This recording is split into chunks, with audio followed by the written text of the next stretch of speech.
Well, hello there, Blue Rockers. How are you? Connie Willis here. Made it in. I am in. It's amazing. But anyway, those of you that are here, this is Blue Rock Talk with me, Connie Willis, and this is where we do Creepy Hotspots and Far Out Thursday and Bigfoot Friday and a lot of extra things along the way. Like tonight, we're going to do something extra. So we always like to have a good time. As you guys know, I have just moved over to a new video platform. It's actually Vimeo OTT. Not that y'all really care, but Vimeo is a name you guys know. And let me tell you, oh my gosh, it's been a nightmare. It's more of a nightmare than I thought it was going to be. But it's just about over. It's just about over. I don't know what it is, but at one point there was nothing but moths everywhere. Moths, right? Moths, quiet, can't nail them because poof, would go everywhere.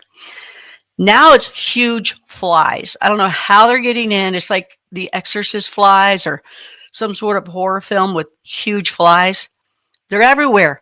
You'll see one.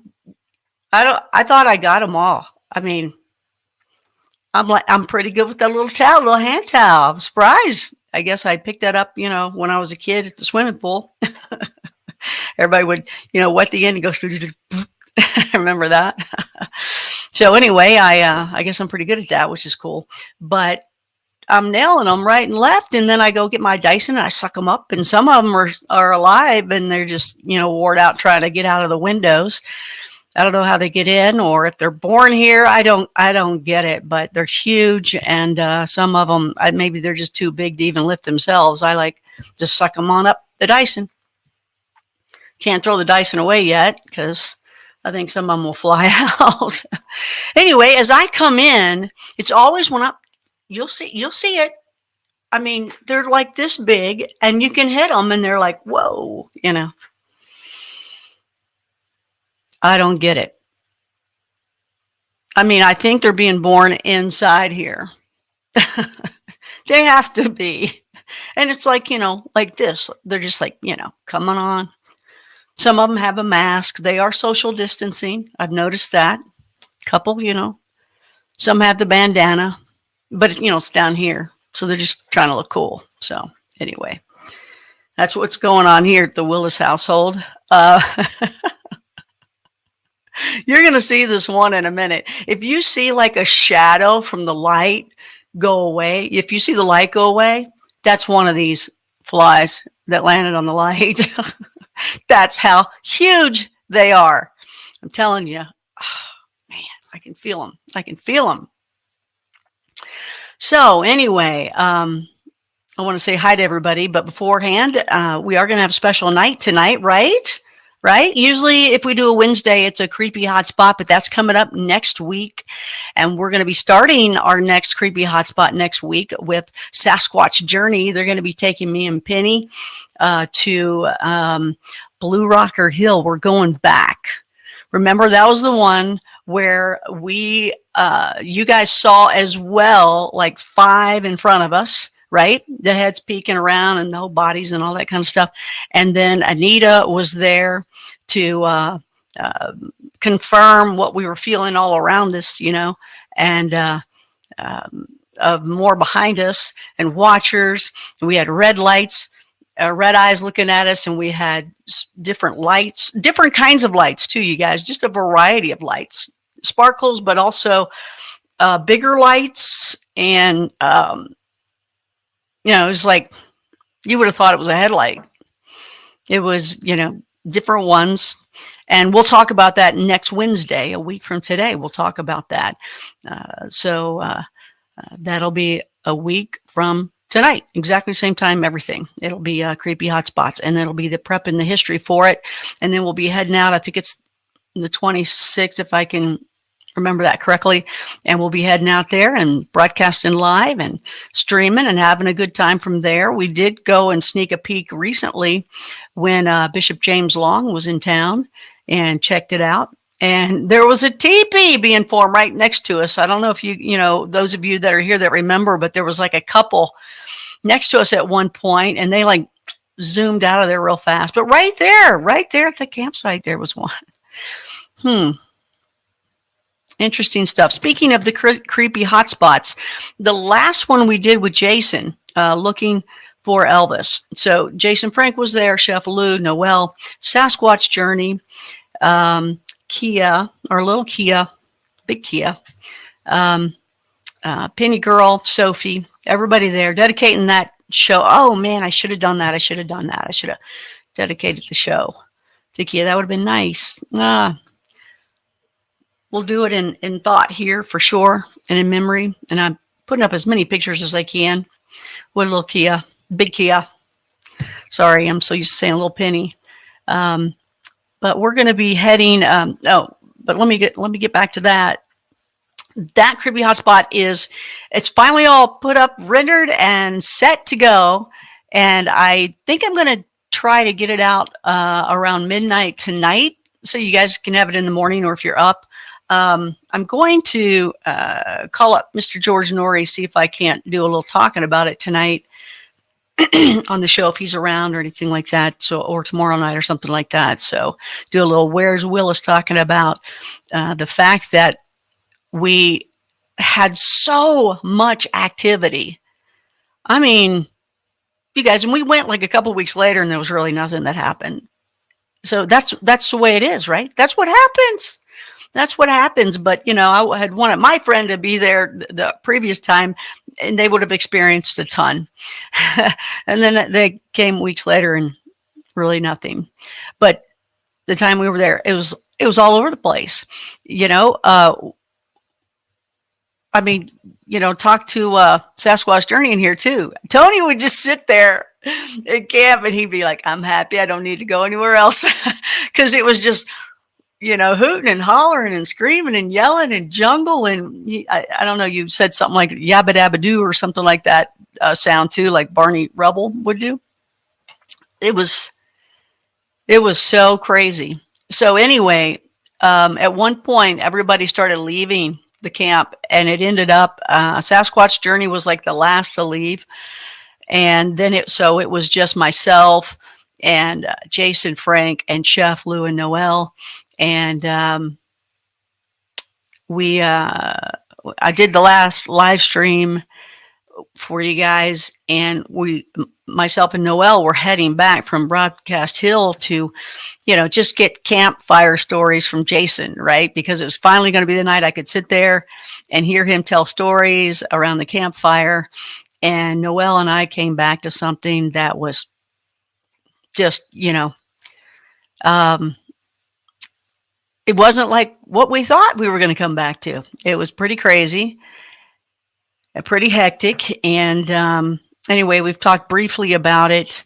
There's a preview out there that I've shown people to give you an idea of kind of what started happening.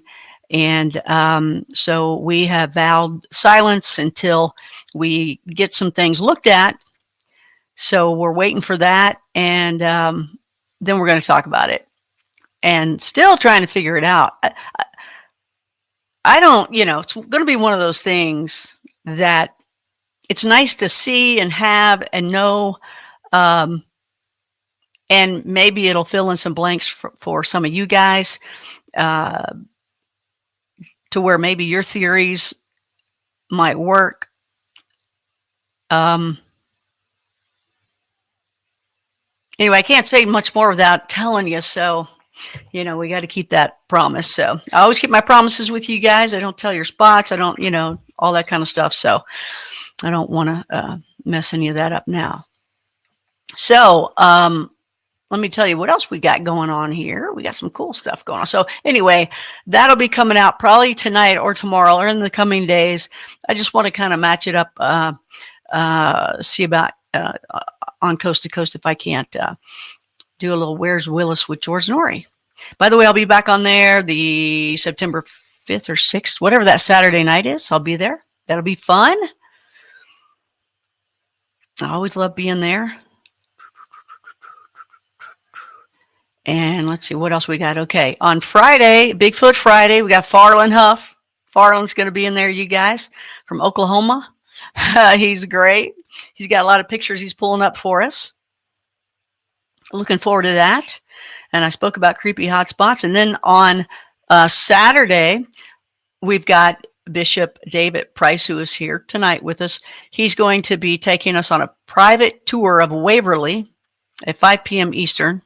Isn't that cool? Isn't that nice? That's a nice thing. Isn't that special? And he's with us here tonight too. So that's really cool.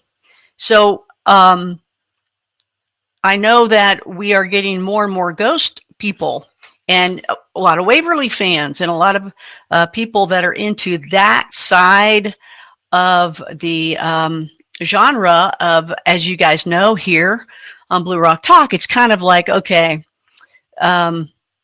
ET, beams of light, strange lights, orbs, Bigfoot, cryptics of all kinds, dogman, whatever. Who knows some of these things that have been lurking around us. Hauntings, we've been to Waverly in the past. Have we just been to Waverly once with this? Because I know I've been there several times beforehand, so I can't always remember. That was the old Blue Rock Talk on YouTube. It's probably still, maybe it's hidden. I think I hid everything at one point, so I could throw it in when needed. Always good stuff, though, right?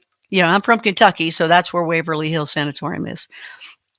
So anyway, hauntings, things like that. So as you guys know, with me, I like to pull it all together. I've kind of, I grew up in a haunted house, right? And so from there, you're open and led to other things. So it went to lights in the sky, ET, abduction, all that kind of stuff, then Bigfoot, and then, sparkles and remote viewing and all these different things. And they all connect.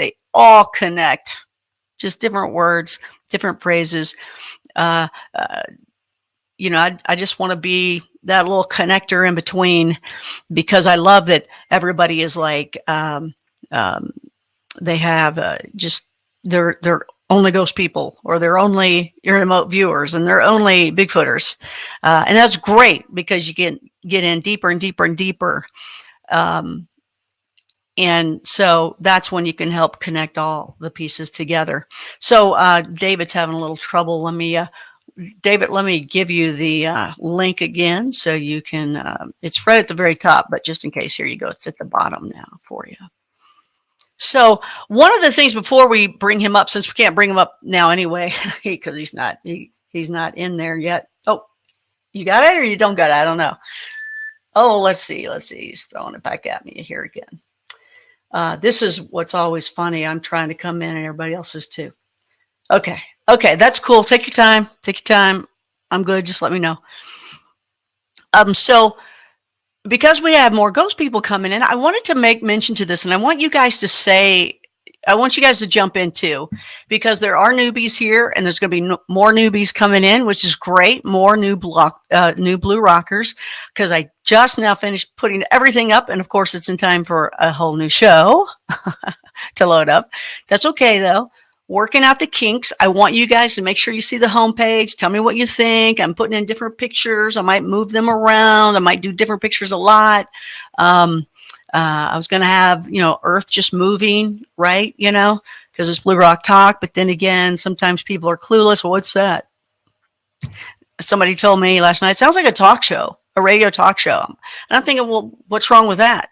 But it is much more. It's true. So they were like, "What's much more? You got Bigfoot in the window. You got sparkles, walls of sparkles. You got, I'm like, you're right. So you're going to see more of that kind of stuff, just so people will know that are in our world, so they can see it, as opposed to figuring out, oh, she said that in such a nice journalistic broadcast way. Right. So anyway, you'll see probably more of that, and I want you guys to tell me what you like, because as you guys know, it's very interactive, very participatory. So jump in there and say, hey, I like this homepage or this picture, or I don't. Connie, this is really stupid. And the hard thing about it is, and this is what I want to get back to with ghost people, Bigfooters, UFO folk, alien people. Remember, just because you're into UFOs does not mean you're into aliens. And just because you're into aliens does not mean you're into abduction. It is crazy to me when I experience that with people. But again, I'm glad, because when they're in their own little genre, it's great because they go in deeper and deeper and deeper, and I can learn more from them, because to me, they all fit and work together. And, unless you got somebody just trying to get attention into this world, which is a crazy place. Any of these genres are a stupid place to come and get attention, because this is not the attention you want. It's hard enough, but when people make fun of it, but we all know this is real. We've seen whatever, we've been around, and that's why we're here now too, to figure things out, to talk to other people just like us that have seen these things, experienced these things. And it's so much further above the gossip of every day and the political screaming and yelling and all that kind of stuff. And I get it. I'm glad people are into that. I really am. And I like to listen to them, as long as I'm not full of hate, which it usually is. So I do like to hear what's going on. But, this is where you can open up your mind and explore and pull all the pieces of the puzzle together, as we were talking. Now, I wanted to bring up a point, so let me try to get back to that. So, because I know some more ghost hunters are coming in, I just want to say something, because here's what I've recognized, and you guys can tell me different, and it's just a general thought, okay? And that's where all blue rockers, if you guys are joined, you're a blue rocker. That means you're in the know, and that's what you do. You have this little gangster signal. Yeah, it's true. Anyway, because it's so interactive, you all make sure you say to the new people that are here, agree or don't agree, but just let them know, yeah, this is great, or, I hate this, I can't, I'm only here because my subscription is still, got another week. Be honest, for sure. But if you like it, let them know, say that, and tell them what your favorite things are. But because what we do is we're interactive, so I ask people along the way, what do they think? People vote, whatever, everybody chimes in, right? So if I'm off, tell me, that's fine, because I'm looking in general terms here. And that is usually, now I grew up in a haunted house. I'm a ghost person. I don't know if can they call it some sort of racism if you're a ghost hunter but you don't like UFO folk or whatever? There's got to be something to that, because really there is. So usually this is what I have noticed. Ghost hunters are into, they want to go into the hauntings, and I've done all this. So, and I'm in it all, connecting it all, right? So usually into the mediums and the psychics and the haunted homes and the haunted locations, and the psychics, mediums, clairvoyants, tarot, demonology, exorcism, clearing of homes, goes on and on and on. And kind of in that same kind of realm. Doesn't mean you have to believe in all that kind of stuff or delve into it or anything like that. But you know what I'm saying? That kind of stays there. And usually ghost hunters don't usually go into the Bigfoot world. Bigfoot people, not always, there's exceptions. Okay. And that's the point I'm getting to right now. Okay. But Bigfooters are open to ghosty stuff, but they prefer Bigfooting. They're open to it. UFO people, they don't care about, hey, we're UFO people. They don't really care about anybody else, whatever they're doing. It's just, not everybody. And alien people, UFO people don't even really think of alien people. They don't think about what's driving those things. They don't think about the technology behind the strange lights in the sky. It's crazy, but it's just the way it is. Very factual, very historical, right? Disclosure. Well, and government, more conspiracy thoughts, right? And that's fine. That's okay. It's the way they are. But I know them. But again, to me, disclosure is going to be from the aliens themselves. That's me. Anyway, I think out of all of the people that coordinate and kind of jump from here to here to here to here to here, because I've done it all, because I get real bored real quick because I study it really deep, really fast, really into it. I live every second, every second. So when somebody says, look, I just saw you last week, I'm like, seems like forever because I have lived every second. So I really try to learn a lot. And I was scared every night of my life in my haunted house growing up. But one of the things I recognize is that when ghost hunters, ghost researchers, people that love haunted buildings and haunted places, if they ever go Bigfooting, they love it. They end up loving it. They absolutely love it. You're always going to find things that are similar in each one of these genres. That's my thing. I'm like, okay, this is similar, different name, same thing. And I loved it when one of the first times, now Sasquatch Journey has taken me out a lot. And one of the times, it was one of the first times, Tony and Ingrid, they have all this ghost equipment too. So they were into that before. And they had all this equipment, so they're taking K2 meters into the cathedral, and that was cool. I'd never thought about doing that. I thought that's pretty cool, and you will see that there's similarities. You will see that there's activity. So those of you that are here that are into the hauntings, go with it. And watch, because we kind of connect it all. And I think it helps in every area, because in the ghost world, in the hauntings, when you have the orbs and the lights, well, guess what? You have that in the Bigfoot world. You have that in the ET world. You have that in the UFO world. And it's like, okay, is that a spirit to me, I think it's transportation of these things, whether it's a Bigfoot or a spirit, whatever. I think it's, that's how it transports. And I think because all of them can do it, and because, we all believe that even though a Bigfoot can do all sorts of crazy things, I think you can also touch it and it leaves footprints. So if something physical like that can go into some ball of light and transport itself, and well, I think we could. I think we can too. I don't know how, but I think if they can, I think we can, because we're a materialistic body as well. So I don't know. That'd be fun to find out. But those of you that are into the ghost hunting and have never done Bigfooting, please give it a shot. You're going to love it. I promise you will. And you guys in the chat, tell them if you think the same thing. I know that Sasquatch Journey feels that way. I know that other people that have gotten into it, they're like, man, this is fun. And I agree. In fact, David Price, who's our guest, I'll see if he's made it in here. He too has said, hey, this is pretty cool. You don't have that feeling of dread all the time. In haunted places, you always have that heaviness, right?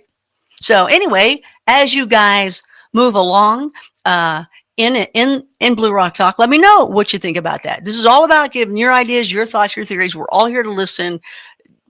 Don't be afraid to talk about anything. We're all good that way.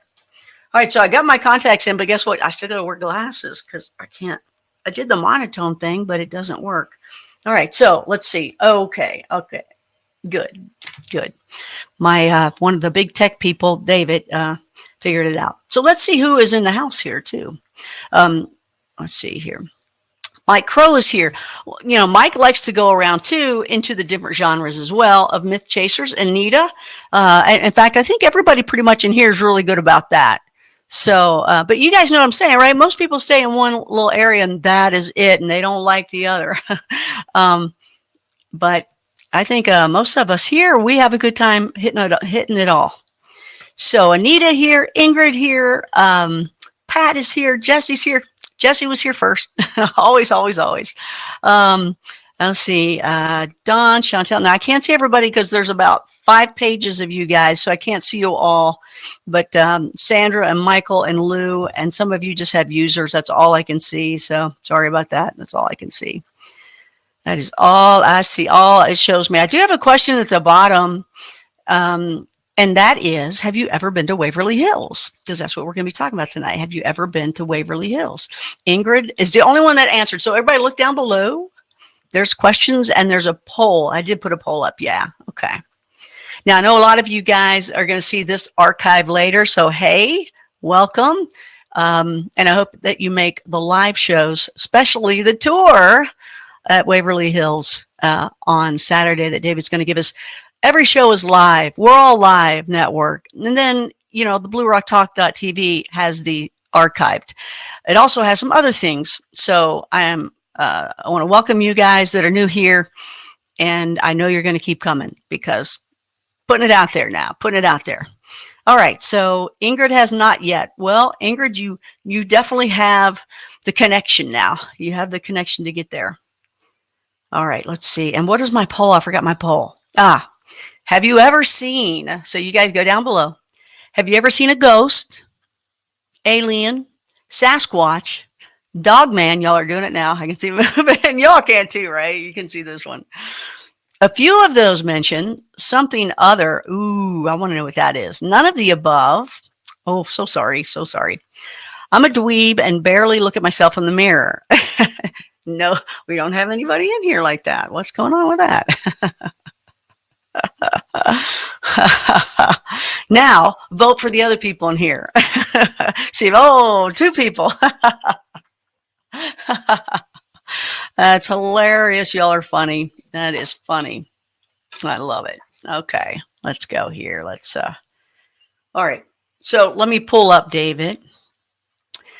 Dun, dun, dun, dun. Hope you're on the front page, Dave. Oh, Dave, you're going to have to just say hello. That's the only way I'm going to find you. Too many people in the house tonight. So you say hello over there in the live chat, and then I'll be able to pull you in.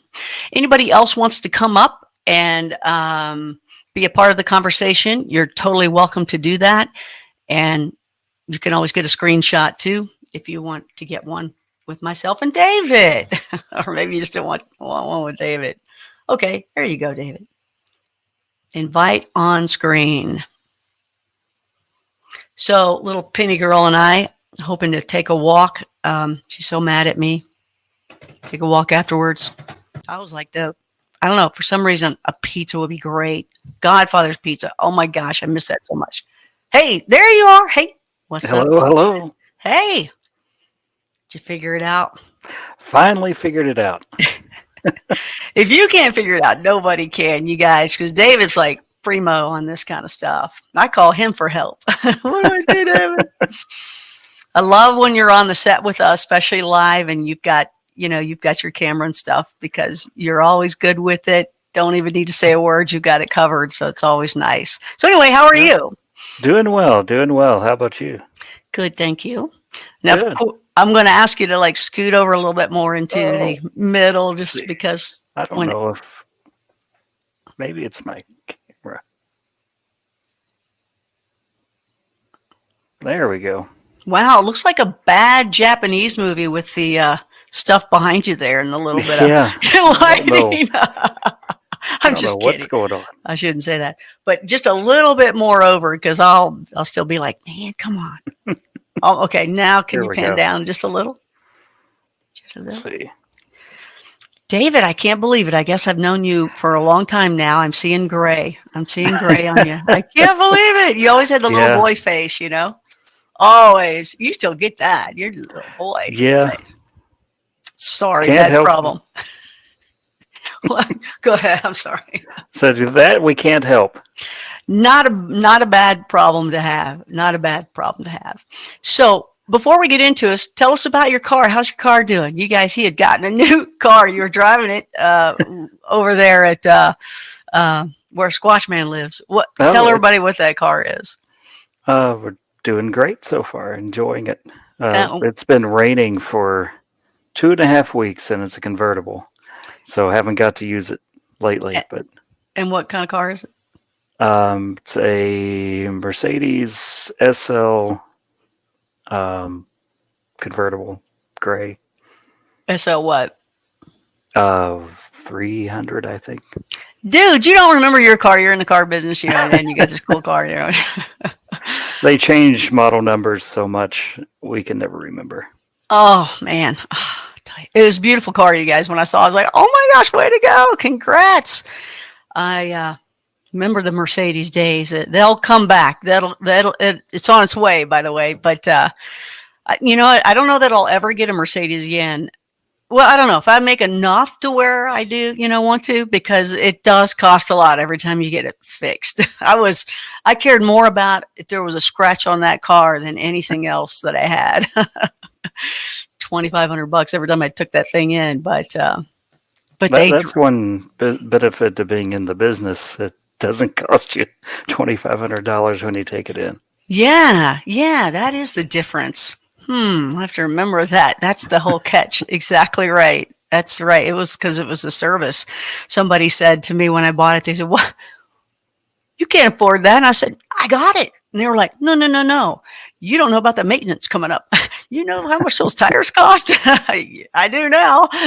Anyway, those are great cars, and there's nothing that drives any better to me than a Mercedes. Best engines. You can agree because that's the car you got. So anyway, so you have a building behind you, and let's talk about that. Tell people who you are and what your background is, because I was wanting a special bio, but instead it's more special when you tell it. Okay. Well, I'm David Price. I'm the president of Waverly Hills Historical Society. We operate and own that building behind me, and we've been running tours and investigations and an annual haunted house and Christmas show for 16 years now. Wow. And we are working on restoring the building. We're a 501c3 nonprofit. Everything that we raise goes right back into the building, and our efforts to not only save the building, but also to make sure it's there for future generations. I tell you what, that is, if you guys have never been, when people tell you, oh, it's huge, you don't really realize it till you get there. I mean, you can go, yeah, it's huge. Yeah, right here it's big. But when you get there, you're like, oh my gosh, it's huge. Usually, David, when somebody says something like that, you're like, oh, okay, yeah. But it's huge. It is. It is 150,000 square feet in the main building. And we sit on just over 175 acres. So we are a big building, lots of land, and it's very haunted. Haunted woods as well. I was there with him one time, and we were talking about the making like the haunted woods, the haunted trails, and everything around there, because you said it's haunted all the way around the grounds, not just the building. It is.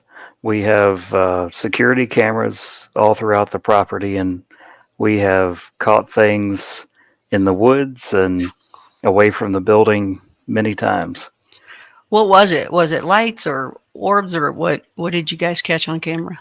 Oh, we have caught lights and orbs off constantly, but the most memorable thing is we had caught a misty figure that were down by the top gate. I thought you were going to say down by the river. I'm sorry. We had an employee who was working at the time near the top gate, and it was appearing and kind of watching what he was doing. Then if he would move something, it would walk over to it, look at what he moved, and then look back at him and disappear. And that carried on for almost 15 minutes. Oh my gosh. That would be creepy. That was very creepy. Where's that video? Unfortunately, our security cameras weren't backed up, and it was lost when we switched systems. No! But that's interesting. We have made sure to now find a way to back up everything now. Now that spirits out there going, no, no, no. They caught me before. They'll never do that again. So darn it, man, that would have been great to see, especially the interaction of real time happening. That's right. Oh my gosh. Well, you guys, I had a really bad experience there at one point when David was taking me around there. I don't remember who all was there, but I think there was like 4 of us. And I don't know if you remember any of this. I'm sure you might, but I think we went to Outback Steakhouse afterwards. And we were back in the little haunted wood area, and I was just like, man, this is so cool. And we were having discussions. We were talking to there was a photographer there with us. That was it. And we were talking about some pretty cool things to do.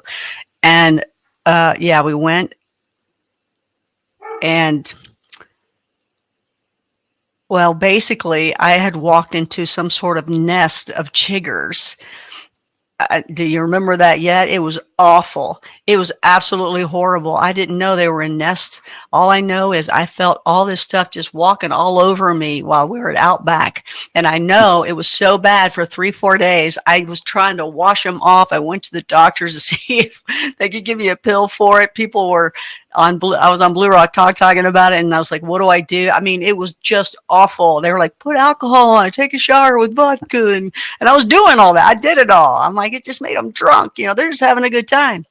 Finally, I don't know what happened that they were finally gone, but I just thought whoever sat in that booth after us from Outback, they took those things home too. There's no question. It was horrible. Do you remember that at all? I do remember that.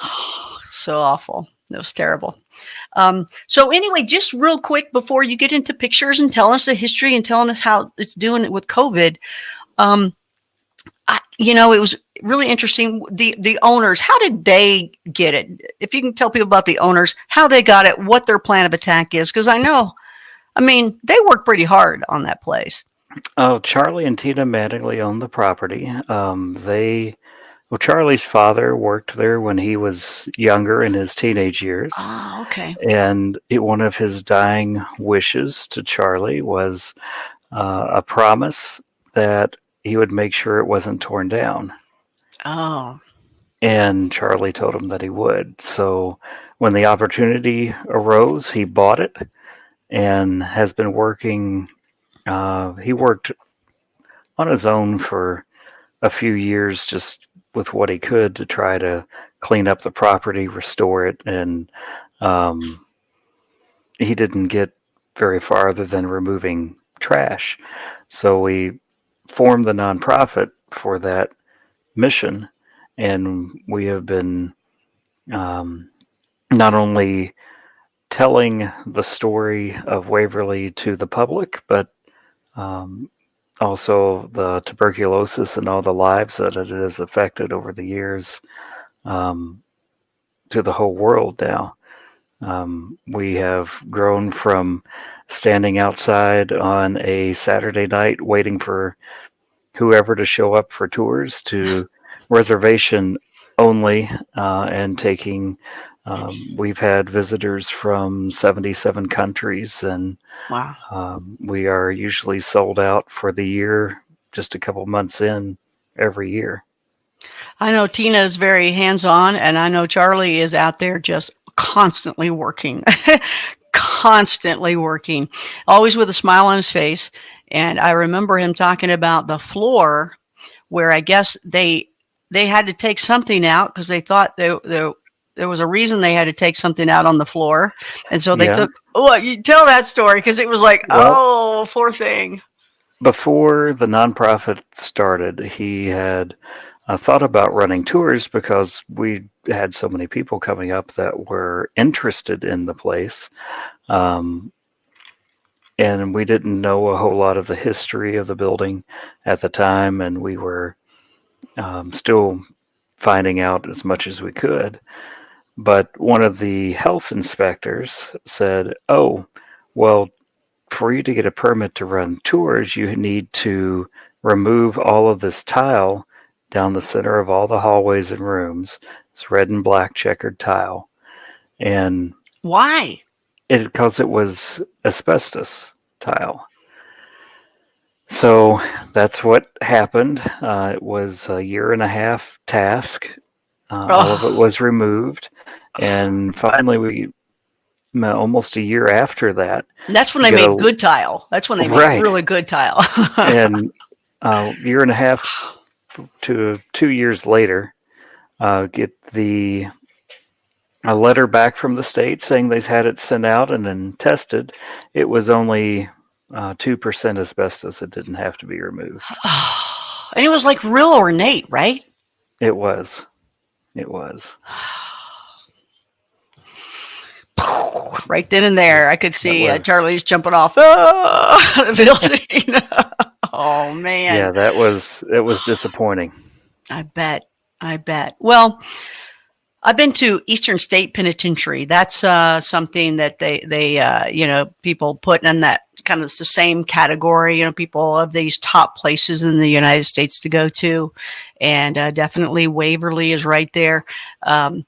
I think most people put it in their top 10 list. Most people put it in their top 5 list. I know you guys say, hey, we're number 1. I don't know how that's determined, except just people going and their experiences. But for the most part, you guys are, right there, 1, 2, and 3, correct? Or what would you say? Yeah, I think that we are. As far as people visiting, we probably are the most well known in the U.S. for as far as a paranormal destination. Everybody knows Waverly, and everybody knows that it's haunted. We've been on 37 national TV shows and 9 international TV shows now. So it's well known, and because of that, sometimes people think that it is just a bunch of stuff to get people to come, until they show up and find out that it's not. It's the real deal. Yeah. I remember, I grew up in Louisville. You grew up in Louisville, right? You grew up in Louisville, Right. didn't you? And I know you do Indiana stuff too, so I didn't know. Some people are right there on that line. I know. And I never heard of it until I left. but that's the reason why, is because it was still open. It was still. I mean, when did it actually close? Waverly closed its doors in 1961. Oh, okay. And then it was I wasn't born yet. converted. It was converted My to dad. a geriatrics facility in 1964. Okay. It was Woodhaven, and that lasted until the early 80s. They called it Woodhaven? Mm-hmm. Well, that was like the country club there. Woodhaven Geriatrics. Ah. Okay. There is a golf course right next to it too. I remember playing one time, and somebody said, "Well, there's that old. You probably like that place up there." I didn't even really know much about it at the time. I'm like, "What are you talking about, Waverly? That's Waverly right there. Oh yeah, it's right between trees. You're kidding me. What is the name of that golf course? That's Bobby Nichols Golf Course. Okay. I was like, I had no idea it was right there because I never got to go. I was always at that age where, no, it's too scary. You can't go. You'll have nightmares, all that kind of stuff. So, but ended up to where some of the people that I knew and went to school with, their parents worked there, or their uncle or aunt or something like that worked there. So I had no idea about it until I left. In fact, didn't know there was all these Bigfoot stories and all these huge UFO stories. We have some of the best UFO stories. We have some of the best, and I'm talking the Little Green Men Festival and all that, which is the Kelly, Kentucky incident where the Goblin ETs were. That's huge UFO story. And then you've got the Pancake House with Dennis Foll, one of our other Blue Rockers, by the way. That's a huge, the Erickson Project all took place in Kentucky. Kentucky is just full of all sorts of very haunted, very crazy things. I still think it has to do with Mammoth Cave and all the caves underneath, not particularly Mammoth, but the cave tunnel systems. I think that makes a difference. But when it comes to your building, what would you say it is? It's more because of death, I would think. There's a number of theories, and any one of them could be correct. Could be death. There was a lot of death. A lot of people have heard of the death tunnel, or what we call the body chute. Oh, it's terrible. Tuberculosis was extremely widespread. They talk about how contagious COVID is. They have a ratio for how infectious a person can be with a virus or disease. And I think COVID, they said that one person on average infects 2 other people. With tuberculosis, it was one person on average infects 9 other people. Oh my. And they didn't know how Wow. it spread. There were no precautions. So if you were diagnosed with tuberculosis, it was a death sentence for a lot of people. It was the dreaded diagnosis to receive, and they started building sanatoriums with the treatment they knew: good food, fresh air, and rest. And rest. So, well, that sounds like a millionaire's life. They had facilities such as Waverly all over the country. Waverly was probably one of the largest. It was a 500-bed facility on the main building, and the original hospital was a 50-bed facility. And there were other smaller ones, even in Kentucky, that were used specifically for treating tuberculosis. And the death rate was so high that in order to keep morale of the patients up, they started utilizing the service tunnel that was used to bring supplies up from the bottom of the hill to dispose of bodies discreetly without a constant flow of hearses coming up the hill where all the other patients could see them. They knew that was happening, though, right? Didn't they? Or they knew. Yeah, they knew. We've talked to former patients that said absolutely they knew what was going on, but to not see it helped. That would be awful. That would just, so the dread there, you have, when I was talking earlier, I don't know if you heard while you were trying to get in, that you went out, Bigfooting with us, and you said, hey, I like this, and you don't feel all that dread. So do you feel that there at Waverly, that dread is, it just hangs on? Is that? Yes, it does. And we've encountered some spirits that were, I wouldn't say hostile, but that were malevolent. And that's not something that you typically want to encounter. So you usually have a heaviness in your chest. You have just a sense of something bad. And that is not what I experienced when we were at the other location. Right. You said that. You specifically said that. You said, I don't feel any heaviness. It's fresh air. I'm outside. I'm in the woods. This is great. Yeah, absolutely none. Yeah, you didn't know that there was like some 15-foot, about 15-foot big hairy creatures right around you checking you out, did you?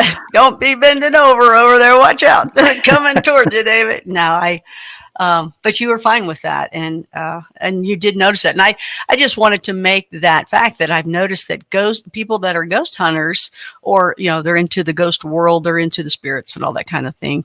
They end up having a good time with Bigfooting, because it's very similar in a lot of ways. You're listening, you're watching, you're feeling, and you hear things. It's kind of the same thing. Right. It is. You're watching and listening for a lot of the same signs, but you're looking for something very different. Yeah, and that's where I've noticed a lot of people, they go into what they call the haunted woods, and they're believe in their spirits and ghosts, where they just might be Bigfoot. Could be. or forest friend family. So, and maybe vice versa. So I think these areas are full of all sorts of things. I don't think it's just one thing for sure. And I think they all know each other. So do you, first of all, yeah, what's going on with COVID in Waverly? I think, did you guys have to close down at first? We did. We were closed for 2.5 months. And when Yikes. the state finally allowed us to resume tours, we have been sold out since. But with us being a nonprofit, that hurt us. So we have been attempting to recover from that and also work on projects that we can work on with the opportunity of not having crowds of people every weekend. So what, just business wise, when you go nonprofit, how does that mess you up? I mean, what is your other choice? I guess profit. But Right. why? What are the pros and cons of those things? Do you feel like you made a mistake by doing that? Not at all. No. It opens up so many doors to accomplish the goal of restoring Waverly. We can get grants. We can take donations. We can set up estate plans that benefit Waverly. We can take government funding, whereas if you were for profit, you couldn't do any of that. On the other side, being a nonprofit, we are also held accountable to ensure all the funds do benefit Waverly, and they can't benefit any individual. Oh, okay. Wow. That's got to be tough when you buy it. That place is huge. Now I know Charlie and Tina were wanting to, at least I heard it all from Charlie talking to me about it when I'd interviewed him a couple times. You guys have been on all these networks and stuff, and you've been on Blue Rock Talk, by the way, many times, yay. So spread that word. But I remember him talking about wanting to turn it into a hotel or bed and breakfast. What was he thinking? What is that still the plan? The plan is a destination hotel. So maybe not a typical bed and breakfast, but something that people would want to come and stay, have facilities on the ground for restaurant and place to stay, and do their investigation or historical tours or what have you, and spend their time on site. That's cool. That's cool. The goal.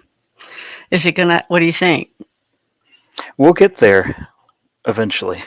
Yeah. Right now, COVID kind of messed it up, but with our current fundraising efforts, with tours, the haunted house in the fall, and the Christmas show, plus whatever donations we receive throughout the year. Right now, we are running about $1.1 million a year. The estimated cost to restore it is about $120 million to $140 million. So right now, we probably won't be alive to see it finished. Unless something changes drastically. But there's always that billionaire that leaves all of it to their cat or their dog. So maybe one of those cats or dogs might write you or something. You never know. Yeah, we'll just have to adopt one, I guess. Oh, there you go. Yeah. I don't think you have to ever rescue one of those dogs or cats. I think everybody's going after them, holding them hostage. Hey, I've got 9 lives, so I've still got more to go. Anyway, I can go off on that tangent. All right. So did you want to say any more about COVID? I know that, we've been there before. Those of you that are new, we've done the investigation. When we do Creepy Hotspots, we either camp 3 to 5 nights, and we're looking for strange lights and Bigfoot and things like that, and creepy things like that. But we also do hauntings where it's kind of 10 to 12 hours straight through with some breaks in between. So when we did Waverly, it was great because David was, taking care of the camera, and you had another one set up somewhere else, another room with the lights on the wall. And that was really cool. And then we all in the live chat and here, safe at home, you and it was you and Bishop James Long and Mike Crow, and there was a couple other people there. We all heard in the live chat this huge, like it sounded like, I thought Mike Crow had a whole bunch of equipment on him. I just pictured all this equipment on him and he's walking. I thought he fell and all that stuff landed and he landed and everybody kept walking. And I thought, did y'all leave Mike behind? Did Mike just fall and y'all left him behind? Because it was this horrible crash. And then Audra said she heard it, and a couple other people started saying they heard it in the live chat. But you all just kept on going like nothing happened. And then it was about 5 minutes later, you all heard the big crash bang. So that's crazy because, first of all, we should get the delay, not you guys. So we've never figured that one out. No, we haven't. We still don't know what that noise was. I mean, because it was a big noise. It wasn't like a little click. Did you hear that? Yeah. Wasn't that kind of, it was just like, what is it? Fibber McGee's closet that would just open and just crash down. It was like that. It was crazy loud. I have to pull that up and cut that out and play that in the future. But now we also have a date still set up for December to investigate. So, and so we're looking forward to that. Thank you so much. And we're looking forward to the tour on Saturday with you. That's nice that you're going to do that. Oh, thanks so much. It'll be fun.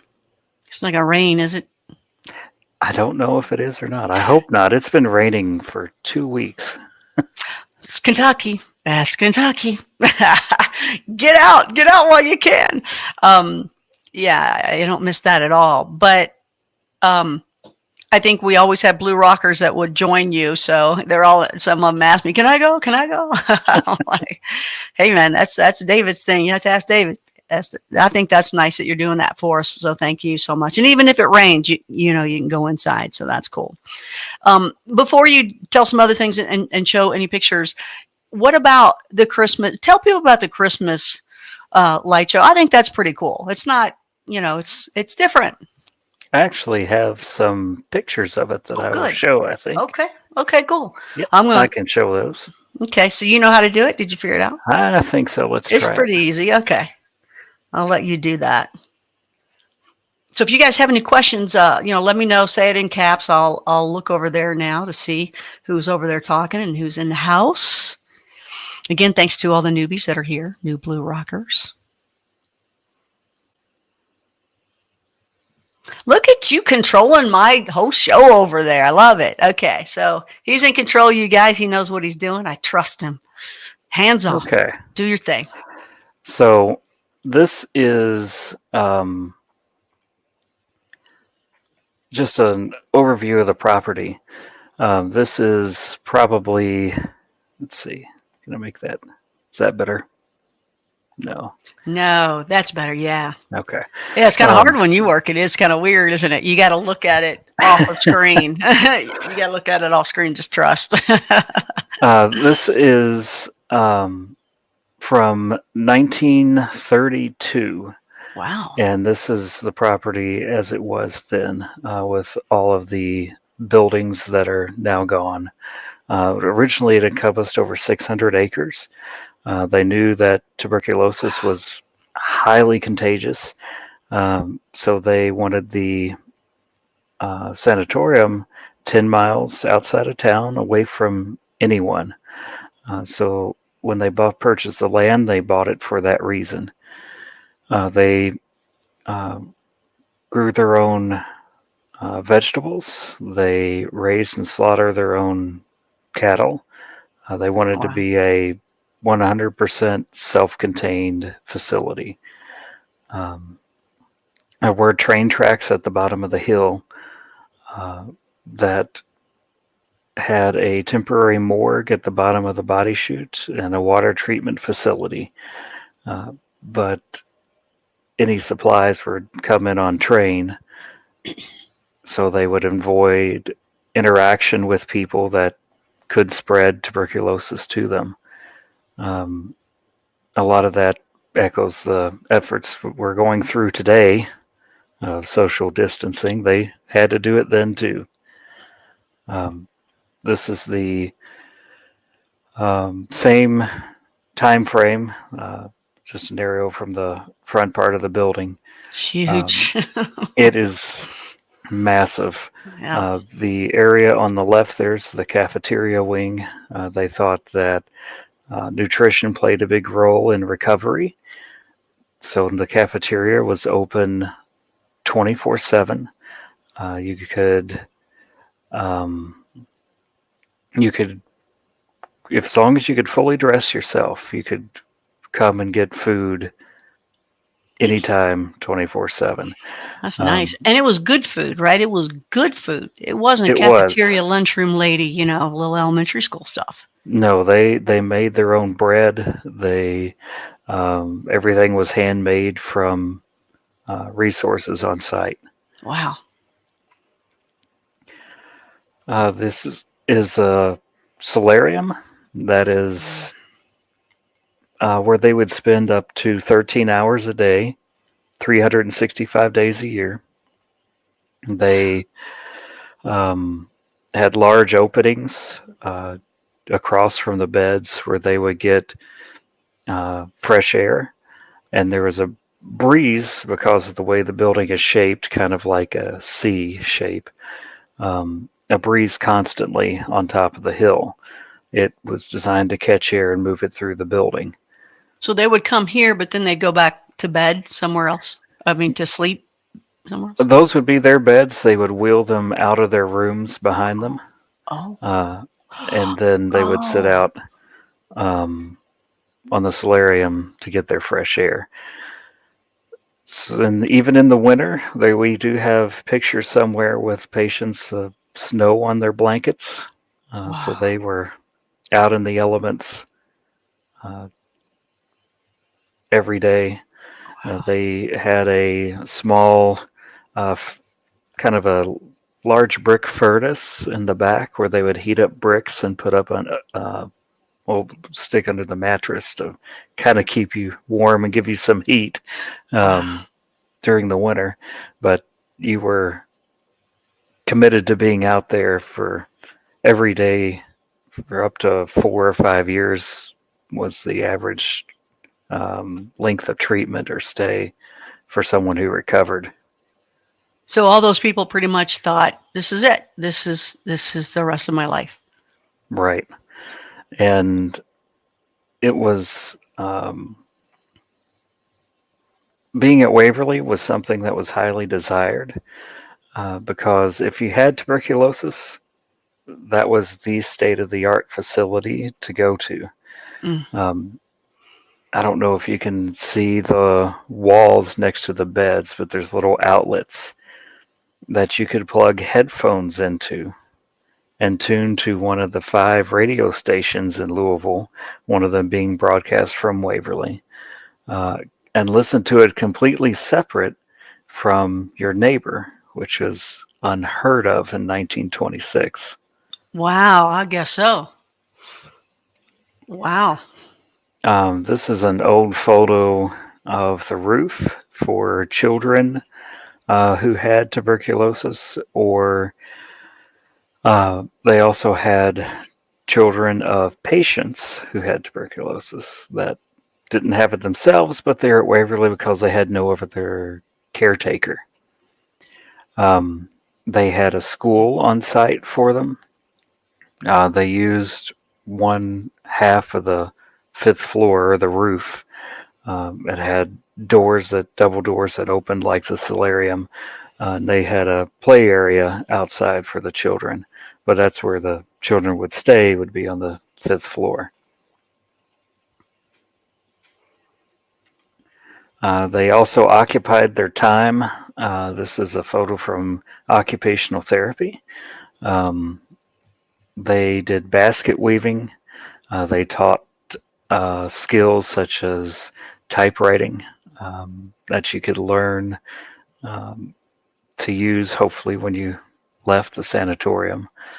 They actually placed first in the state fair many years in a row for their basket weaving. But part of the treatment was ensuring that not only did your body get what it needed for nutrition, rest, and fresh air, but keeping the morale as high as possible.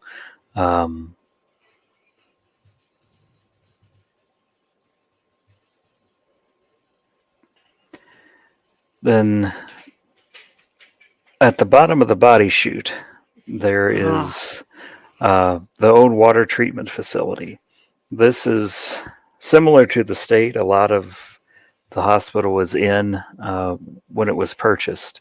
There were trees and brush growing out of it, just like the laundry facility. It was overgrown. You could barely tell it was there if you walked out of the bottom of the body chute. These are not photos that have ever been shared with anyone else, but on Blue Rock Talk. Yay! So you're getting to see something kind of special. Thank you so much. Good to have connections. This is after it was cleaned out and all the trees that around it were cut down. We used the wood to restore the pump house, and that's what it looks like afterwards, and now has a porch around it and a little parking area beside it. But on the inside, the roof was made from the trees that were cut down around the pump house and were growing in it, as well as all the bunks. I love that place. This is now an area that people can stay when they have an overnight. They had sleeps 22 people. It has showers and bathrooms. Bring a sleeping bag after your overnight. You head down to the pump house, and you can either continue your investigation down there, or you can rest for the trip home. But it is a really neat place. It is. You got to show me that the Chigger day, and it was the Chiggers were right outside that place, a little bit over. It was really cool. It was. I think that is fantastic for people to do overnights, and sometimes you're like, let me just go take a nap or whatever. I love it. It is great. Great idea. Love that you guys did that. The other thing that we're working on, this is the back of the building and also our parking lot. You can imagine in the long run, once it is up and running, how costly it would be to heat and cool the building. So our solution is geothermal. The parking lot, which I'll show you on Saturday, is all torn up. You'd think it was a war zone or something with trenches and dirt piled everywhere. But we have 42 geothermal wells that go down 400 feet, and they are going to supply the cold air and heat in the winter to the entire building at vastly reduced cost. So it can, once it's operational, it has the best chance to survive and have as low costs and monthly operating expenses as possible. Wow, I don't know what that means. What does that mean, geothermal? What's it mean? Instead of normal AC unit that you would have on a roof or something, think of a tank that's fed with water that is piped into these wells, goes down into the earth 400 feet, and comes back up, bringing the coldness from the earth, or the heat from the earth in the winter, and then is fed into kind of like a radiator that the air blows through, and it heats or cools the air. So essentially you're just running fans and a water pump instead of an AC unit. Oh, okay. I love the way people do heated floors and stuff too, like that, where they got it running all through the floors and it's hot water and heated. That's all good too. Cool. Thanks. But it will shock you to see the parking lot on Saturday. Oh no! It looks And every time it rains, it sets us back another 2 weeks. So Ah, we've been waiting for a dry spell to finish it forever. I tell you what, you have had. I mean, I can't imagine what Charlie and Tina go through all the time because it just seems like it's always a setback. Am I wrong? It is. It seems like it is. Okay. One thing that we do have to cancel this year, which it hasn't been announced yet, so shh. Okay. The haunted house we're not going to be able to have this year. No. Okay, Blue Rockers, keep that to ourselves. He was trusting us with this because that's huge. Don't tell anybody yet. But Oh what my we're going gosh. to do instead is have haunted tours, because we can have tours. So we can have some fun during Halloween with tours. We'll have some actors in the previous years. This is a photo from one of our costume contest tours that we've done in the past. We'll have something similar and some actors in the building to scare the bejesus out of you along the way for the month of October. Oh, I love that. I see that Cousin It is there. That's nice. And I think that's Cousin It, or is that somebody? Yeah, I think so. Okay. But one of the interesting historical facts is that after Waverly opened in 26, their very first party was a Halloween party. Oh. And in keeping with that, we'll have kind of a month-long Halloween party this year. Oh, I like that idea because it's already haunted. It's not like you have to create a haunted house for it. It's, and isn't there like a ballroom? No, there No. was it's not there anymore, but there was kind of a theater type room that they would have plays and things in. Okay. It sat over the body chute in the laundry room, but it was torn down back in the 90s. Okay. I remember a huge room and I thought it was a ballroom. It was just huge. The whole thing is huge though, so there are a lot of big rooms. Yeah. Then in the winter, probably after Thanksgiving, we will start the Christmas show, which will be easy to do this year since you stay in your car for it. Right. But we put lights along each window of the solarium.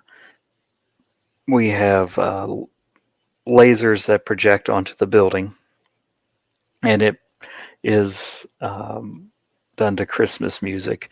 So you have an animated kind of show with lights and lasers on the back of the building, and it is a family-friendly, just fun, warm thing to do in the winter. I love that. You got the tunnel. What's it called? The tunnels in Louisville that you can go to for a Christmas. Oh yeah, Lights Under Louisville. They do have that as well. Yeah, you got that. Then you got the. I mean, that's just really cool stuff. So I think that's neat. That's very unique. Oh, look at that. That's so cool. Yeah, that is. I think that is during Silent Night. The stars move around in the building, and I love it. Now, somebody one year stole everything, right? They did. What's wrong with these people? The year before last, we had stored the computer. Oh, this is Blue Rock Talk. I can tell you the full story. Yeah, everybody keep it here. Blue Rockers, that's the way we are. We're cool. We don't tell. We had hired a company to that made and designed and animated all of the figures and animations for the show that were projected onto the building with lasers. We used them for several years, and then they got some footing in that world and did some other building projections and wanted to charge an outrageous amount to do it for us. I'm talking like 25 grand for a show, oh for my a gosh. 10-minute show. So we said Shysters. no and found somebody else. And the computer that stored the show came up missing 2 Oh, weeks later. oh. So we were kind of cut short on that season for Christmas. And kind of knew who did it. We kind of know who did it, but Yeah. can't prove it. All those cameras you guys have, you didn't catch it? No, didn't catch it. One other advantage that we have to being light on tours this time of year, though, is our major project to redo the roof. Water is our biggest enemy, and it has caused a lot of damage. Up until 1991, the building was in relatively good condition. There was not a lot wrong with it. In 1991, a previous owner, Dr. Sievers, had an estimated cost to restore of $100,000. From 1991 to 2003, all the damage occurred. The owner after Dr. Sievers wanted it tore down, but they stopped him because it was on the National Historic Register. He let his security guards, quote unquote, just wreak havoc on the place. They would tear out the toilets and toss them off the roof just to collect the copper ring out of them, so they could get 50 cents a dollar, whatever it was. Scrap metal. They would use it as a dumping site. When we got it, there was knee-deep trash throughout the entire building. He even dug out the far side of the building, which we're looking at now, and his attempt, it left 30 feet of the building hanging out in the air because he wanted the foundation to crack so he could get it condemned and tear it down. Oh my gosh. And all of that adds to our cost to repair as well. Oh, man. What a all of evil the way to think damage, ahead. all of that damage occurred in a period of about 13 years. But one of the biggest enemies that have been water.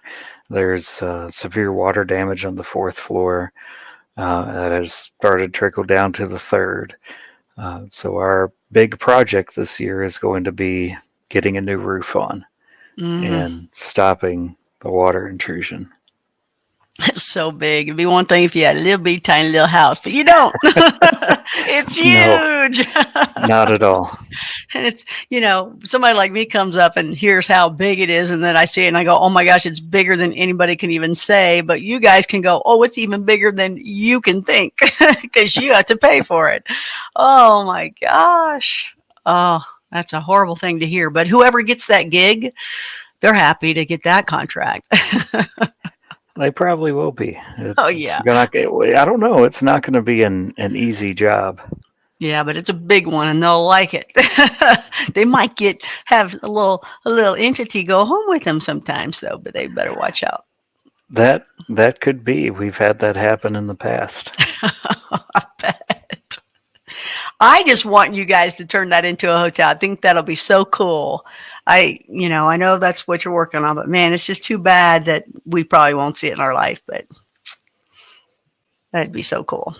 Is that it? That was it. Oh, okay. So we got the history of Waverly. Did you get you didn't get little hauntings or any little, like shadow people or anything? No, I can't get those to work, so I'll have to show them on. Another time. Yeah. Because you had showed those to me at one point. I think it was you and James. I think maybe it was just you, and you were showing me some stuff, and I was like, "What?" And it could have been just from your phone or something too. But I think there was like a little shadow. No, there was a little girl, right? Yeah, that is a video. I don't know if I can screen share a video or not, if that would work or if it would look horrible. You can show. Yeah, you can screen share it. You just won't hear any sound. So if you can narrate, you're good to go. Yeah. We don't need sound for it, so let's see. Okay. Mike Crow says, personally, I would build a separate hotel and keep building or investigations only. Well, that's true. But it's so big, you can have an area that is nice, restored perfectly the way it was, like around the kitchen area. Mike, you could run that, right? And I can see that just restored back to the way it was. I mean, because it was the place, right? It was kind of the country club of TB to go, right? Right. Amazing. So very kind of similar to COVID. That's interesting. So if anybody has a question while he's pulling this up, you can ask anything like that so that we can, while you got him, and he's telling all the secrets, which is good. We're getting them.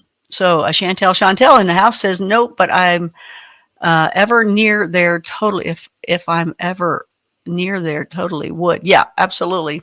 So I don't know if I'm just going to ask you off the cuff. And, you can say whatever you feel. Don't feel stuck because I'm throwing it at you. If anybody comes and they say, hey, I'm a Blue Rocker. I saw you on Blue Rock Talk. Couldn't they get a Blue Rocker discount? I will find something for them. Okay. Yay. Okay. I asked him totally out of the blue, you guys. You'll get something for him. Doesn't mean it's going to be anything good. Here you go. Here's our rock. Charlie Brown, get on in there. Here's the price you got to pay. I'm guessing you're still looking for the video, right? Oh, I found it. Oh, you did? Okay, so you'll figure out how to do it. I'm going to try. Okay. I would put it on YouTube and end up playing it. But however you can figure it out, that's fine. So how much are the tours there? And are they less because you have to social distance? No. The tours are, for the 2-hour tours, they're $25 per person. The 6-hour investigations are $75 per person. And the 8-hour private overnights, which are just you and up to 10 friends for $1,000 or $100 per person. And then if you want to bring more, it's $100 per person over that. And see, you get Creepy Hotspots. If we go to a haunted place like Waverly, it's like 10 to 12 hours. And now you can see the price difference. Ching. And we have a little bitty intimate little group too. We don't have like, too many people. I always feel like too many people, it's not good, but I don't know. We had a whole bunch of people at the last Creepy Hotspot and it didn't matter. There was like hooting and hollering and Tarzan and some sounds of it was just amazing. So anyway, I'll let you do your thing here. This was Halloween morning. There is a local radio station called 102.3 The Max. The old LRS? It was Linda and Lambert, the morning show. They're no longer in Louisville anymore. Yeah. But that was LRS 102, man. That's what that was a long time ago. Remember they had the bridge as well. I remember that. Remember that? LRS 102. But anyway. Sorry. Linda Lambert and George Lindsay are wonderful people. Love them to death. And they would come up, hold a contest during the month of October, Halloween morning. They would bring 102 listeners up for tours. They would bring breakfast for everyone and have tours at Waverly. And this year that we're going to watch, they had brought a gentleman who was from the water company. This was when thermal imaging cameras were new. So they were black and Oh. white. Oh. He brought a thermal imaging camera up, and they wanted him to sit it up, pointed down the hallway. He was not a believer in the paranormal. He was standing there half watching the camera, kind of on his phone, thinking, when is this going to be over? And we had, you'll see myself and 20 people walk out of Lois Higgs' room there on the second floor and walk down the hallway. Lois Higgs' room. That is the room we're walking out of. Lois Higgs is a former patient. Okay, famous, I guess. We just knew from her family. We've learned a lot about her and her sister Audrey. We knew that was their room that they occupied for a total of 6 years. Lois ended up passing away in that room. There's kind of a little memorial set up for her in there. But we walk out of the room and walk down the hall. You see two figures appear in the hallway. They appear to be two children. They look at each other, look down the hall towards us, and then walk straight into a wall. Oh! When he saw this, he lost it. He came running down to the laundry room where we start tours, hysterical. Wow. And he wanted to leave. Before he left, they told him that they wanted the footage from him so they could put it online, and this is it. Oh my gosh. Before you show it, I got to say this, David, and I think you may agree, because just recently on our Creepy Hotspot, Chef Lou, who may still be in here, I saw him in here earlier. He was a guy that never believed in anything, even though Jason Frank is his best friend, who's a big Sasquatch guy, right? And he's never believed in any of this stuff. And then all of a sudden, he's the guy that got the mind speak, and they were talking to him, and a whole story was around him this last time, and it just really boggled his mind. And he said he was the one who started the conversation, not even them. So it's this natural thing. And he was just freaked out. But to me, I mean, I know these things exist in whatever genre we're talking about. And if I had a camera at the time, I'd rather have my camera instead of on whatever the entity is that they see. I'd rather have it on the person that is a non-believer that becomes a believer instantly. I'd rather have the camera on them to see that face more than the entity. So I can't imagine. I've seen people, they just like crawl up the wall. It's amazing. So thank you for let me say that before you show this. So do your thing. And you can kind of zoom it out if you'd like. You can actually do that. Let's see. I think this should work. Okay, thanks. Okay. There we go. So that is the tour group walking down the hallway.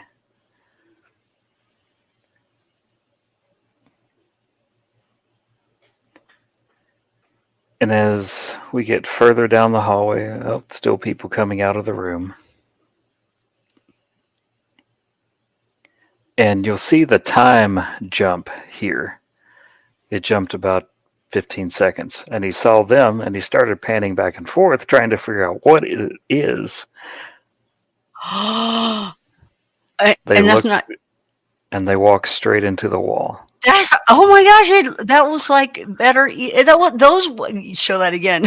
Those you could see them even better than the real people. Let's see. That's the two kids. They start. Okay, so it jumped from 49 to 58 seconds or 51 seconds. And there they are.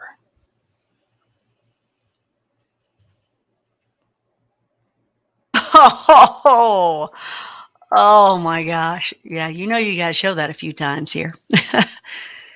So you're saying it also skipped in time.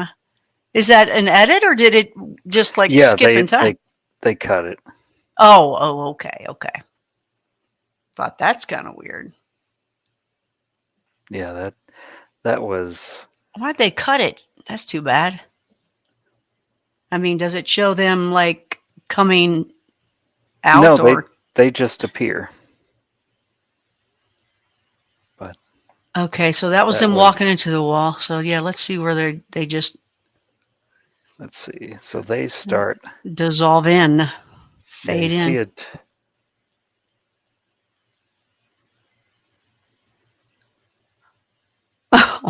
He's looking forever. What?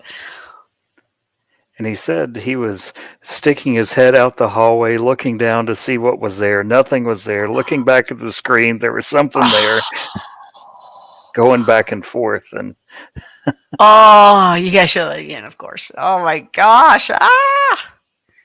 They honestly are, you can see their signature better than the people's signature. yeah, they show up better than the tour group did.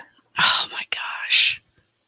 And he said that was because the way he had the camera set up, it was set for the brighter white was the hotter the object. Oh. And the tour people were colder than the apparitions. Well, there you go. Must have had some Indiana folks show up. I'm sorry, I shouldn't say that. That's just a Kentucky joke. And Sandra, if you're in here, I'm sorry, I didn't mean that bad about you. You know, we Kentuckians say that. At least the people close by to us. That is crazy. Now, do you think it's two kids? And is there a story behind two kids? Or is that, you think it's not two kids? We believe it's kids just from the height. They appear to be kids, but we don't know for sure. Oh, Now, back during that time, there was a cleanup. When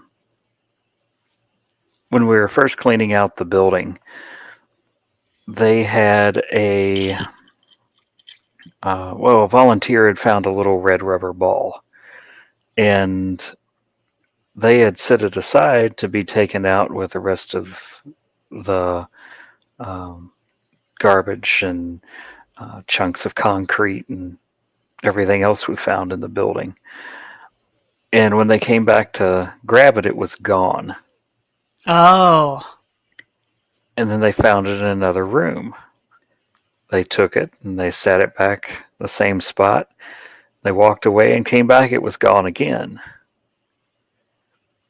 That continued on for a little bit. And they thought, hey, there's something to this. That somebody's playing tricks on me. It wasn't. That was a phenomenon that we've come to name Timmy. I don't know how the name Timmy. No idea how that name came about. Somebody said it once or got an EVP of it once or something, and it just stuck.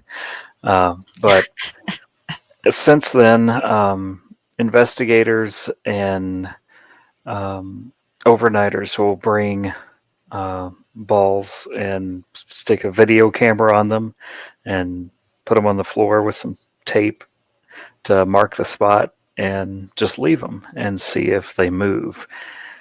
And it has happened several times in this area. I was with a group once, probably around 2010, and they had 4 or 5 of us standing there with the ball in the center on an X of duct tape. And it maybe hour and 15 minutes had passed. Nothing happened. As quiet as can be. So we said, well, we'll get up and go to a different spot. Watching paint peel at that point, right? Right. And we stand up, and the guest is still pointing his camera down at the ball. And we're standing there talking about where they want to go. And he said, oh my God, oh my God, oh my God, oh my God. I said, what? Look down at the ball, and it is just spinning in place. Like the Harlem Globetrotters would do on their finger. Much slower, but okay. Yeah. Wow. And it's just that area has always, for some reason, had some children activity. Was it a children's floor? Did you find out later the history that there were some kids in there? Is that what you had kind of said before? Or It was for a very, very short period of time, and I don't know why, but they did use that for children instead of the roof for a period of time. I'm trying to see if there's like a shadow with those. Is there a shadow? Do they give a shadow? That's really already cool as it is with the lights coming in this hallway, right? With all the squares like that in the shadows. Yeah. To the left would be the solariums and the double occupancy rooms.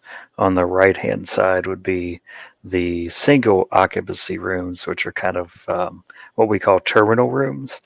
When they knew someone was going to pass, they would wheel them back into one of those rooms so that they could close the doors to the patients sitting out in the solarium and take them out discreetly. Of course, they knew who was missing, but they wanted to try to keep morale as high as possible. Kind of hard to do in that place. It was, but we've talked to other former patients who have said that those were the absolute best days of their lives and that they would go back if they could. Well, you think about it. Let's just say they're not sick. Okay, they are getting what's kind of like when you get massages at these nice places, these spas, and they do heated stones. They got heated brick. You can kind of look at it, and so they had really good food, and it 24/7. You can look at it if you take away the sickness. You can see that they were taken care of better than most of these other situations for sure. You said it was the best place, but what were these people more well off? Did you have to be a certain person to be able to get in there, or no? No, you didn't. The everything was state funded. They did have private rooms that you could pay for, but otherwise you didn't have to pay to stay at Waverly. Because of its status as the state-of-the-art facility, they had gotten to a point where there was a huge waiting list, almost inconceivable of people wanting to come. So they made it a rule that you had to be a Jefferson County, which is the county that we're in, resident in order to be treated at Waverly. That triggered everyone who wanted to be treated to move to Jefferson County, and it grew at a crazy speed. With just taking Jefferson County residents, there was a 4-year waiting list just to get in at the peak. What finally cured TB? Hydrostreptomycin. Say what? Hydrostreptomycin. It was Spell discovered. Sorry, spell that for me, please. It was discovered in the late 30s in Germany as the cure for tuberculosis. By the time it got regulatory approval and so forth, it made its way to the United States in the early 40s. And it would help patients who weren't in late stage tuberculosis. If their lungs were somewhat healthy, they would be cured. The patients that were worse off, it wouldn't help. So they kept the remaining patients around from the early 40s to 61 when the last patient passed and they closed their doors. Oh, wow. So TB was another like lung kind of thing? It was. It primarily affected the lungs, although it could affect any muscle in the body. It also affected the brain and made you kind of unstable. So they had shock therapy and things they thought would help that. And they had a ward just for patients with TB of the brain. But it primarily affected the lungs. Okay, yeah, I remember that room. Didn't they do? I remember you taking us through there. Did they do lobotomies there? Some, not many. They primarily used But yes. electroshock. Okay, but the answer is yes, they did do some. Oh my gosh. The primary procedures that were in widespread use at Waverly were autopneumothorax, where they would inject air into the chest cavity and manually collapse the lung, and keep it collapsed for days, which was incredibly painful. The theory being that it would give the lung a chance to rest and heal. Of course, they did lobectomies and or they would remove portions of the lung, and that was common. But the most gruesome thing that they did was called a thoracoplasty, where they would cut you down from the bottom of your shoulder down and around the affected side and remove up to 7 ribs. Oh. Of course, they thought fresh air was the cure for tuberculosis, so they wanted the lung to expand as much as possible. When they weren't collapsing it. As much fresh air as possible to attempt to heal the lung. And they actually did find some success. The cases that would have otherwise passed did survive from it, but it left you horribly disfigured. You didn't have any structure to hold you up, so you kind of slouched to that side. It's a very distinct look when somebody has had one done. And I'll never forget, many years ago, we were in the grocery store, Tina and I, and we saw this little old man with a walker, and he had that slouch. And Tina said, "Oh my God, I wonder if he's had thoracoplasty." He's been in our building. She went up and asked him, and he said, "Yes, I did." In 1936, I think it was. He had the procedure done, and he said it saved his life. And we got a bunch of photos from when he was a patient. So he was there. He was. Oh wow! Are there people alive now that were there?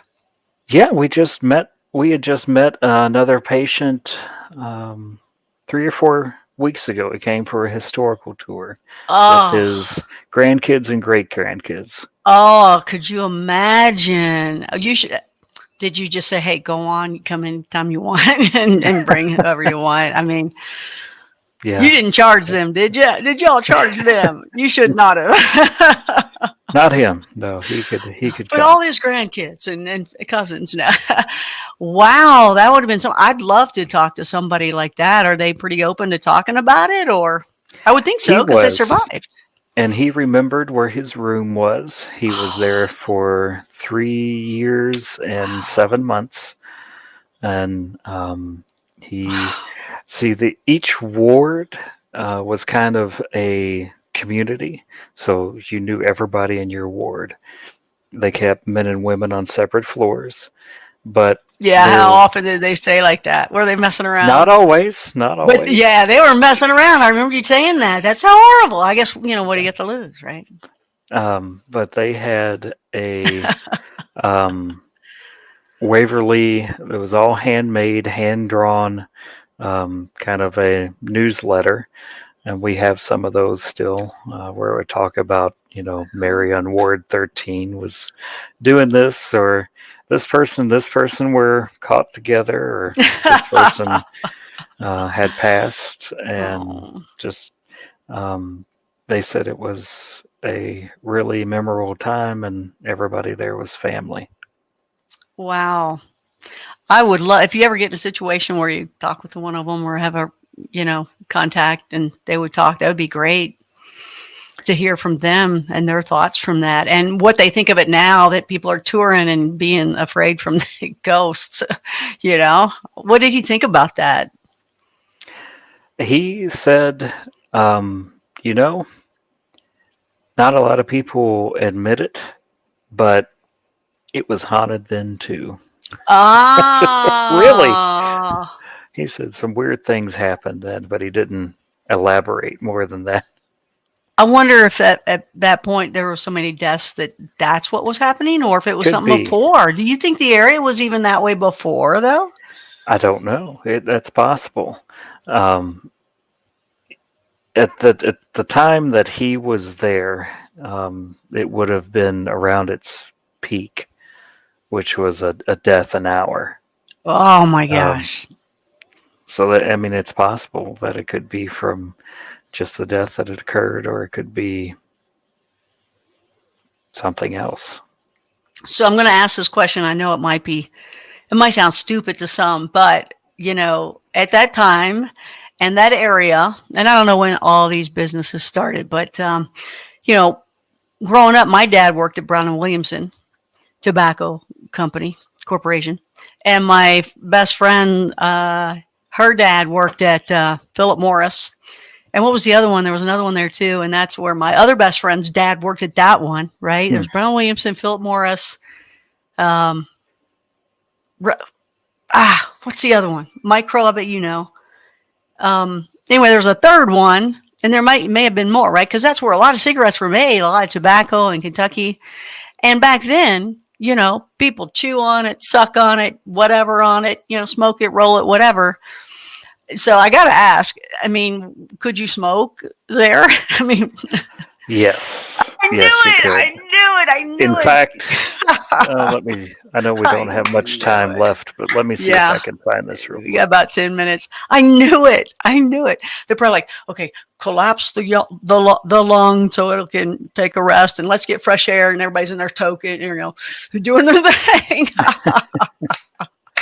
Oh my gosh, I knew it. Oh my gosh, look at that face. We got you full frontal right there. Wow. Philip Morris. Oh, R.J. Reynolds. It was R.J. Reynolds, you guys. R.J. Reynolds. Brown Williamson, R.J. Reynolds, and Philip Morris. Yeah, and it was like Philip Morris had the one cigarette that, like, if you, it was kind of like the one cigarette like everybody went to just to, I don't know. I guess they felt they were, I don't know, but most people knew that cigarette. I can't remember what it is. But my dad was actually behind some of the research and development of some of that stuff. Back then it was more of, nobody knew, nobody knew. We'll find out later that, kale will take you down. All these kale people. What killed them? Kale. It kaled me. It kaled me. Oh man, that's horrible. Was it built on an Indian burial ground? That's a good question, Jesse. Tobacco was my grandfather's cash crop. Yeah, and it was a big deal. And then when it was like went bad here, the UK, like Brown Williamson was called Battis. My dad ended up flying out there and consulting, doing stuff, and because the English are like, hey. Okay. So this is the gentleman that we met just a few weeks ago. Really? And this was in 1932, I believe. But there he is in bed smoking. Oh, can you flip that? Are you able to flip it? I don't know if you are. I don't know if I can or not. That's okay. You don't have to, but there he is smoking. That's actually, you had a picture of it. Oh my gosh. We all got TB. Our lungs are killing us. I've got a collapsed one over here. Give me that. Give me one of them thick stogies, please. Have a little brandy in the other hand or anything like that going on. Makes me good. Yep, they still It's smoke even funny. with tuberculosis. That's, Sometimes on one lung or half a lung. oh my gosh, isn't that something? Well, we all learn. We all learn. And thank goodness we learn. Some people never do, but always got to learn. Give that person that. We got about a 20-30 minute delay, so it's funny that. Uh, Thank you, Erica, for liking that joke. I like that. Wow, so that's him, huh? And his family. This was everyone on his ward. Oh my gosh. I wonder how many passed. He said that 6 of them, I think, survived, and they remained best friends all their life. I bet. Look at the dude on the far left, man. What is that? Hugh Hefner, like dude, kind of, right? He was the one going down to the female floor, right, or the up or down. Yeah, that is a possibility. There were many babies born at Waverly. Oh my gosh! Ah. So, and that, of course, we got to wrap it up here. But that, of course, was like 502, right? Room 502. Yeah, we'll see 502 Saturday. It is a just a bathroom and linen closet for the one side of the roof of patients. But there was a nurse who had an affair with a married doctor, and she was found to be they found her hanging outside of room 502. They had found that she was with child, had been with child, but they found the baby later in the well system, and never knew if she hung herself or if it was staged to look like she did. What do you think? I think it was staged. Why do you think that? The baby was aborted, and I don't think that she would have willingly done that. And just to kill herself. I think if she was going to hang herself, she would have just hung herself. And right, she wouldn't have had to do the other. Yeah. That's horrible. He's probably the same guy that was collapsing a lung and cutting off ribs and doing lobotomies and all that kind of stuff. So he's probably like, whatever. Yeah, but I mean, to this day, we still get pictures of the nurse from time to time outside of room 502 in the doorway hanging. The room itself has a strange reaction with pregnant women. I've had many a person just this recently. We had a woman that came for her best friend's bridal shower. She was pregnant, and she hadn't told anybody because she didn't want to announce it till after the wedding. And maybe not even then. Oh no. So she had a reaction in room 502. She was vomiting profusely into the nearby garbage can, and our guide said, is there any chance you might be pregnant? She said, I didn't want to say anything because it's my best friend's wedding, but yeah, I am. And I mean, that happens frequently.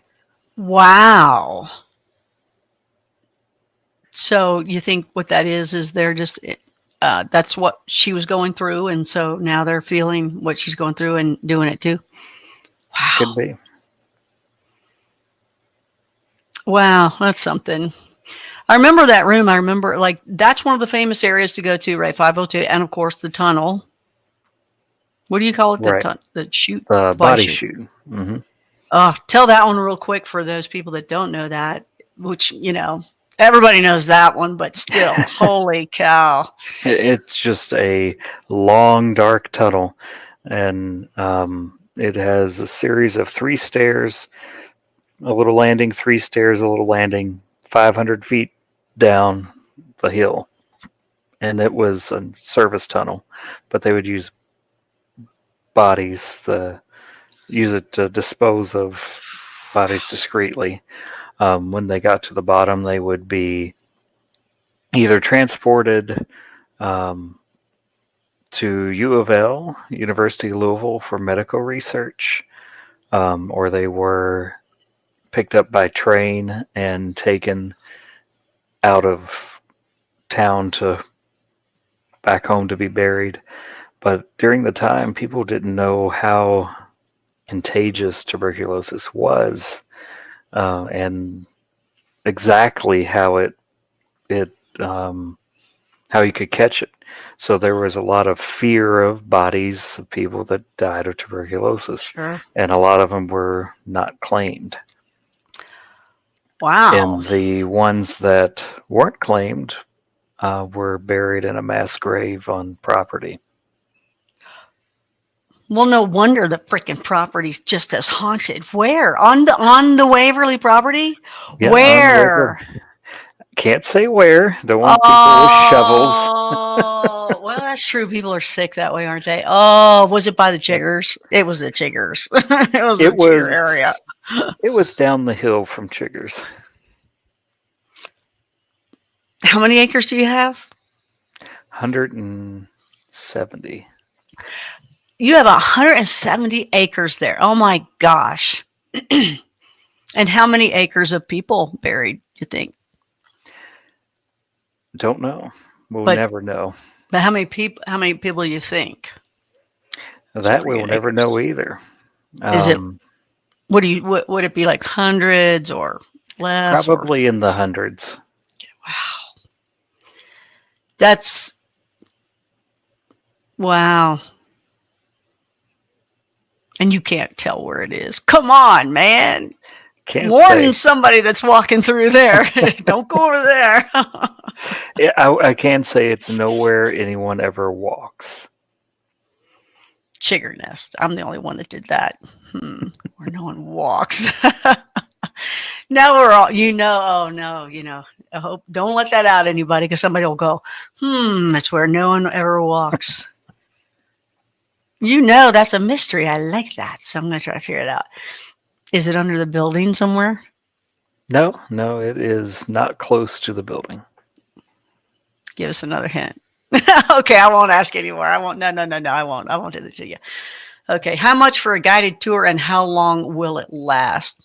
Hey there, Kirk Healy. What's going on there, dude? What's up, Kirk Healy? What's up? My little golf buddy from Florida a long time ago, and he took me to Roswell, you guys. Everybody say hey, Kirk. Hi, Kirk. One of my good radio buddies and pals, and huge in talk radio and running the shows and producing and knowing what he's doing. But he knew how to have fun golfing, playing golf, being a good friend. And anyway, that's Kirk. So, how much for a guided tour and how long will it last? 2-hour guided tours. We have both paranormal and historical guided tours. They are, let's say we call them 2 hours. They're an hour and a half to 2 hours, somewhere in there, depending on how the group behaves. But they are $25 per person, and 6-hour investigations, which is not a tour, it's an actual investigation. Those are $75 per person, and then privates are $1,000 for up to 10 people. All right. And of course, you get the 10 to 12 hour live investigation along with David, myself, and other Blue Rockers. And you're right here with us doing it. And, I'm at $24.95. But now you guys, if you also need, say, give me a discount, Connie, do it while I have my coupons, and ask me, and I'll help you out with that. So, always ask me that and spread it out, spread the word. So just know, a lot of these investigations people have, that's what's great about Blue Rock Dog. You can go, be at places you can't get to otherwise. So it's about to hang up here. So I'm going to say goodbye to you. Thank you. The tour is 5 p.m. Eastern on Saturday, right? We'll be here with you. Right. Okay, 5 cool. p.m. Saturday. All right. Thanks so much, David. We'll see you soon. It's going to cut off on you. So bye. Thank you so much. Bye. You're the best. And Kirk Healy, he's from Jacksonville, Florida. You guys tell him, hey, thanks you guys for saying that. And I'm glad that you guys are all enjoying the show and had a good show. And me too. And David, Bishop David Price, Waverly Hills. Thanks for all the newbies that are here, new Blue Rockers. And we hope that you join. I know a lot of you are taking a free month. We hope that you'll join and stick around. Let me know about a discount. We'll take care of you. We are Blue Rockers. That's what we do. We have Bigfoot Friday coming up on Friday night, 7 p.m. Eastern, and also the Waverly Private Tour by David at 5 p.m. on 5 p.m. Eastern on Saturday. And the Creepy Hotspots back again, Sasquatch Journey, Blue